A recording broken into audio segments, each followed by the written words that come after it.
बाकी सब जगह आप सरकारी नौकरी बोलते हैं और यहाँ प्राइवेट में भी 11 महीने का रिन्यूअल, 30 साल हो गया उसको, उसके बाद नौकरी नहीं मिलेगा। यही हो गया, मतलब आप जॉब सिक्योरिटी खत्म करते जा रहे हैं। अब वो सरकार से मेरा निवेदन रहेगा कि इस कानून को मत लागू होने दें झारखंड में।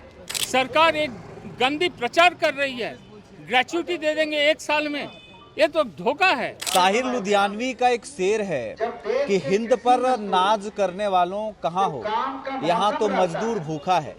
कहने का सेंस है कि मजदूरों की समस्या को कोई सुनने वाला नहीं है। और हमारे पीछे आप देखेंगे कि एक प्रोटेस्ट हो रहा है। सरकार कह रही है कि मजदूरों को फायदा पहुंचाने के लिए हम ये बिल लेकर के आए हैं। फिर आप लोगों को क्या, किस चीज का डर है? साथ ही आज पूरे देश में जितने भी लेबर कमिश्नर या डिस्ट्रिक्ट लेबर कमिश्नर ऑफिस है, वहाँ पे हम लोगों का धरना है।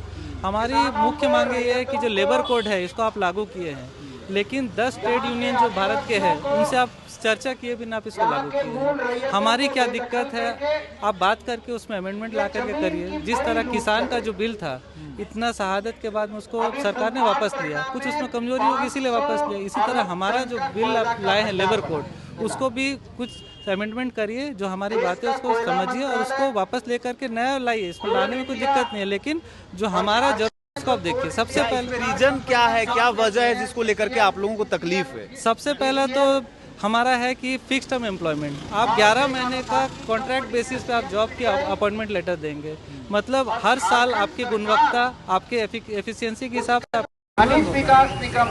30 साल हो गया उसको, उसके बाद नौकरी नहीं मिलेगा। यही हो गया, मतलब आप जॉब सिक्योरिटी खत्म करते जा रहे हैं। आप 1 साल में ग्रेच्युटी बोल रहे हैं। ग्रेच्युटी का अर्थ होता है कि आप इंसेंटिव दे रहे हैं लॉन्ग टर्म सर्विस का। 1 साल को आप लॉन्ग टर्म मान रहे हैं, पहले 5 साल को लॉन्ग टर्म मानते थे, आज 1 साल को मान रहे हैं। न्यूनतम वेतन जो था उसके नीचे आप एक फ्लोर वेज लाए हैं। झारखंड का 300 रुपये डेली आपका न्यूनतम वेतन है, तो इतने में जीविका चलाना मुश्किल है। 12 घंटा काम करना, हम फील्ड के लोग हैं, 12 घंटा हमारा एफिशिएंसी रहेगा काम करने का। आप 2 दिन सैटरडे संडे छुट्टी दीजिएगा, उसमें हमारा अलाउंस तो नहीं मिलेगा। महिला साथी का लिए पहले 1976 का जो एक्ट था, इक्वल रेम्युनरेशन एक्ट, उसको भी आप हटा करके आप इक्वल वर्क इक्वल पे लाए हैं। उसमें महिला साथी 12 घंटा काम करने के बाद जॉब सिक्योरिटी और ओवर टाइम कर सकते हैं क्या? ये सारा चीज़ों को लेकर के हमारा एक और आप लोगों का मुद्दा है जो आपने बैनर में लिखा है कि इससे कॉरपोरेट को फायदा पहुंचेगा, बैकिंग से कॉरपोरेट ही इसमें लाभ लेंगे। कैसे? देखिए, आज कोई भी कंपनी नहीं चाहते कि यूनियन रहे। पहले 20 साथी जहाँ पे रहते थे वहाँ यूनियन फॉर्म होने का नियम था, अभी 50 कर दिया गया है। जहाँ 50 लोग या उससे अधिक रहेंगे वहीं आप यूनियन बना सकते हैं। दूसरा है कि 100 से कम जहाँ पे एम्प्लॉयज़ है उसको आप कभी भी आप वाइंड अप कर सकते हैं। पहले था, अभी उसको 300 कर दिए, तो 300 एक बहुत बड़ी संख्या होता है, तो उसको आप वाइंड अप कर रहे हैं, मतलब गवर्नमेंट से आपको किसी भी लीगल फॉर्मेलिटीज़ की जरूरत नहीं, आप उसको वाइंड अप कर दीजिएगा। और इन सब चीज़ों को लेकर के हमारा, और जो हायर एंड फायर का पॉलिसी, ये मेन जिसके हम लोग प्रोटेस्ट कर रहे हैं कि हायर एंड फायर जो पॉलिसी है कॉन्ट्रैक्ट बेसिस पे जो रहेगा उसका हम विरोध कर रहे हैं। कि बाकी सब जगह आप सरकारी नौकरी बोलते हैं और यहाँ प्राइवेट में भी 11 महीने का रिन्यूअल, आप 25 साल पढ़ाई कर रहे हैं, 10 साल नौकरी करिएगा केवल, उसके बाद कैसे आपका जीविका चलेगा? इसी को लेकर के लड़ाई। और यहाँ कितने और भी डिपार्टमेंट्स के लोग आए? आप किस डिपार्टमेंट से हैं? हम दवा प्रतिनिधि वाले हैं, मेडिकल रिप्रेजेंटेटिव है। हमारा सेल्स प्रमोशन एम्प्लॉयज एक्ट 1976 का बना हुआ एक कानून है, जिसपे हम लोग काफ़ी सारा केस भी चल रहा है, जहाँ पे हमारा मालिक पक्ष हमारे ऊपर कुछ गलत करता था, तो उसके लेकर हम केस करते थे। वो सब भी कोर्ट में पेंडिंग रह जाएगा, क्योंकि नया कानून जो आया उसके अनुसार अभी क्या होने वाला हमको पता नहीं है। हमारे साथ C2 के बैनर के तले हम लोग है, इसमें हटिया मजदूर यूनियन आते हैं, कॉन्ट्रेक्चुअल वर्कर है, गिग वर्कर है, सभी है। अराजकता फैलाने का काम किया है सरकार। एक मध्ययुगी बर्बरता थोपने का काम किया है कि आज फैक्ट्री मालिक जो मर्जी कर सकते हैं। इस जो कानून का संबद्धता है उसको बढ़ा दिया है।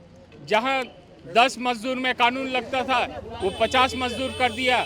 जहां 100 मजदूर में ये कानून लगता था वहां 300 मजदूर कर दिया।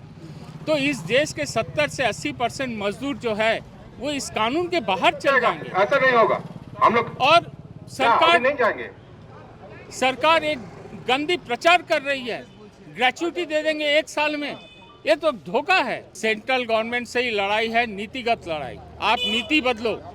आप जो श्रम शक्ति नीति के नाम से जो सारा चीज कर रहे हो उसको बदलो।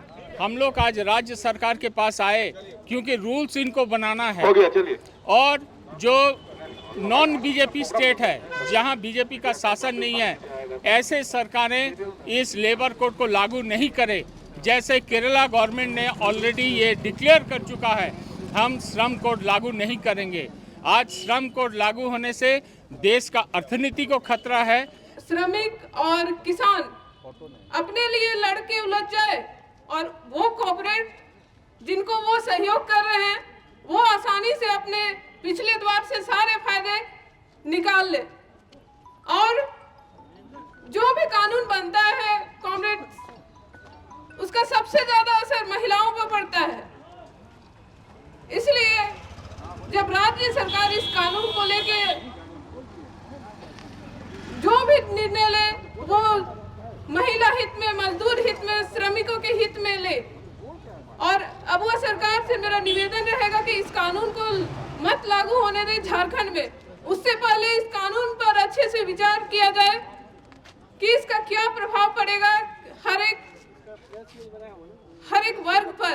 कि ये जो श्रमिक विरोधी 4 लेबर कोड आया है, इसका जब रूल तैयार होगा तो इसका रूल मजदूरों का हित में हो, या फिर सरकार जिस तरह से, केंद्र सरकार जिस तरह से ये रूल चाह रही है उस तरह से ना बने। मजदूर के हित में मजदूर के तमाम यूनियन को साथ में लेकर के मजदूरों के तमाम यूनियन का